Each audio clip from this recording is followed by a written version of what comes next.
IPL শুরু হতেই Kolkata night Riders KKR শিবিরে যেন অশান্তির ঝড়। ইডেন গার্ডেন্সের পিচ নিয়ে তৈরি হয়েছে বিতর্ক। দলের অধিনায়ক অজিঙ্ক্য রাহানের আর্জি মানতে রাজি নন ইডেনের পিচ প্রস্তুতকারক সুজন মুখোপাধ্যায়।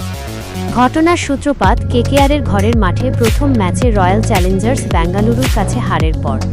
এরপরই রাহানে পিচের চরিত্র কিছুটা বদলে দেওয়ার আর্জি জানান।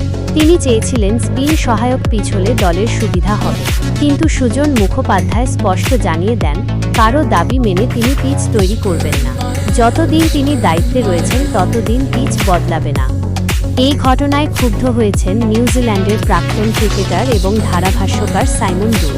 তিনি সুজন মুখোপাধ্যায়ের সমালোচনা করে বলেছেন, পিচ প্রস্তুতকারকের কাজ নিজের মতামত দেওয়া নয়, দলের চাহিদা মেনে কাজ করা। সেই জন্য তাকে টাকা দেওয়া হয়, মতামত দেওয়ার জন্য নয়। এমনকি প্রয়োজন হলে কেকেআরকে ইডেন থেকে কেন্দ্র সরিয়ে নেওয়ার পরামর্শও দিয়েছেন ডুল। এই বিতর্কে যোগ দিয়েছেন ধারাভাষ্যকার হর্ষ ভোগলে। তিনিও সুজনের ভূমিকায় অসন্তোষ প্রকাশ করেছেন। কেকেআর শিবির এবং ইডেন গার্ডেন্সের পিচ প্রস্তুতকারকের মধ্যে এই মতানৈক্য আইপিএলের শুরুতেই একটি বড় বিতর্কের জন্ম দিয়েছে। এর প্রভাব কেকেআরের পারফরম্যান্সের ওপর কতটা পড়বে সেটাই এখন দেখার।